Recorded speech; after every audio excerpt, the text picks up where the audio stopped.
Perkenalkan, saya Pak Dermawan. Saya merupakan seorang guru SD. Saya akan membantu kelompok 1, yang terdiri dari Atria Apriani, Endang Suartini, lalu Warige Hadinata, mengenai tugas skenario pembelajaran berdiferensiasi yang saya terapkan di kelas.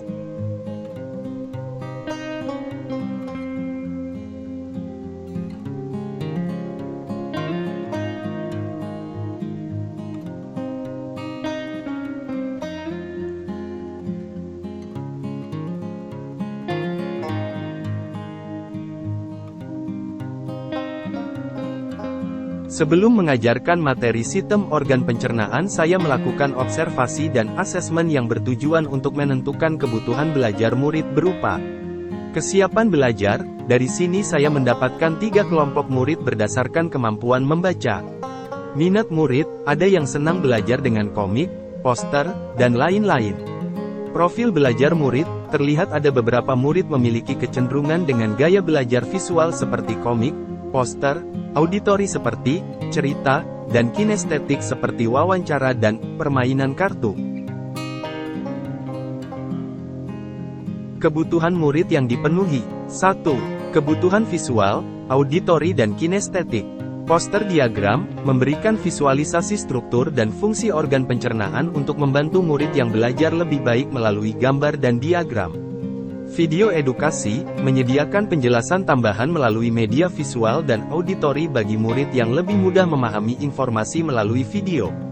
Wawancara petugas UKS, kartu pertanyaan, memfasilitasi murid dalam belajar sambil melakukan aktivitas fisik. 2. Kebutuhan membaca dengan tingkat kesulitan berbeda. Bacaan beragam, buku-buku, artikel majalah anak, dan komik dengan berbagai tingkat kesulitan untuk memenuhi kebutuhan murid dengan kemampuan membaca yang berbeda. 3. Kebutuhan belajar mandiri dan kelompok. Kartu pertanyaan mendukung murid dalam mengkonstruksi pemahaman mereka secara mandiri atau dalam diskusi kelompok. Kelompok berdasarkan kemampuan membaca, mengelompokkan murid berdasarkan tingkat kemampuan membaca mereka, agar setiap murid bisa belajar dengan cara yang paling sesuai untuk mereka. 4. Kebutuhan untuk mengkonstruksi pemahaman sendiri. Kegiatan beragam, memungkinkan murid memilih dan melakukan berbagai kegiatan seperti membaca, mengamati, berdiskusi, membuat ringkasan, atau mewawancarai petugas UKS, yang membantu mereka mengkonstruksi pemahaman secara aktif. Saya menggunakan strategi pembelajaran berdiferensiasi dengan menyesuaikan konten, proses, produk, dan lingkungan belajar sesuai dengan kebutuhan dan kemampuan murid-muridnya dengan rincian. Diferensiasi konten, poster diagram, visualisasi organ pencernaan yang membantu murid memahami struktur dan fungsi.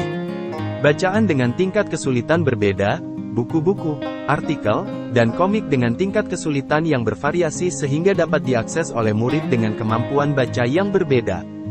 Video edukasi, video singkat untuk memberikan penjelasan tambahan bagi murid yang memerlukan bantuan lebih visual dan auditori. Diferensiasi proses, kelompok berdasarkan kemampuan membaca, murid dikelompokkan sesuai dengan kemampuan membaca mereka, sehingga mereka bisa bekerja dengan materi yang sesuai dengan tingkat kemampuan mereka. Kartu pertanyaan digunakan untuk membantu murid mengkonstruksi pemahaman mereka secara mandiri atau dalam kelompok. Kegiatan beragam, murid diberikan kebebasan untuk memilih urutan kegiatan seperti membaca, mengamati poster, berdiskusi, membuat ringkasan, atau mewawancarai petugas UKS, yang memungkinkan mereka untuk belajar dengan cara yang paling efektif bagi mereka. Diferensiasi produk, penilaian berjenjang, tiered assessment. Diagram alur sederhana, untuk murid dengan kemampuan kurang. Cerita narasi, untuk murid dengan kemampuan sedang. Cerita kreatif dari perspektif makanan, untuk murid dengan kemampuan tinggi.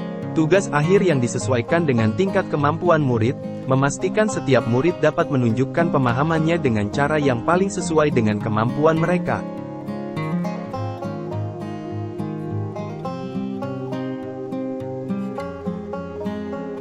Diferensiasi lingkungan belajar. Kelompok kerja, murid bekerja dalam kelompok yang telah disesuaikan berdasarkan kemampuan mereka, menciptakan lingkungan yang mendukung bagi setiap murid untuk belajar dengan efektif. Pemantauan dan bantuan individual, Saya mengamati dan memberikan bantuan sesuai kebutuhan murid secara individual atau kelompok kecil, termasuk menunjukkan video melalui handphone kepada murid yang memerlukan penjelasan tambahan. Instruksi awal yang jelas. Saya memberikan penjelasan awal mengenai tujuan pembelajaran dan konsep kunci untuk memastikan semua murid memiliki pemahaman dasar yang diperlukan sebelum memulai kegiatan berdiferensiasi. Strategi pembelajaran berdiferensiasi yang saya gunakan memastikan bahwa setiap murid memiliki akses ke materi dan metode belajar yang paling sesuai dengan kebutuhan dan kemampuan mereka, memungkinkan semua murid untuk mencapai pemahaman yang mendalam tentang sistem pencernaan manusia.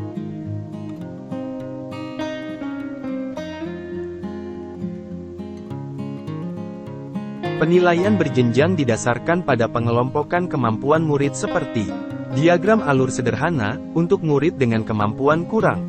Cerita narasi, untuk murid dengan kemampuan sedang. Cerita kreatif dari perspektif makanan, untuk murid dengan kemampuan tinggi. Tugas akhir yang disesuaikan dengan tingkat kemampuan murid, memastikan setiap murid dapat menunjukkan pemahamannya dengan cara yang paling sesuai dengan kemampuan mereka. Terkait dengan asesmen dijabarkan sebagai berikut. Asesmen as learning, penilaian saya lakukan dengan melibatkan siswa pada proses tugas kelompok maupun individu.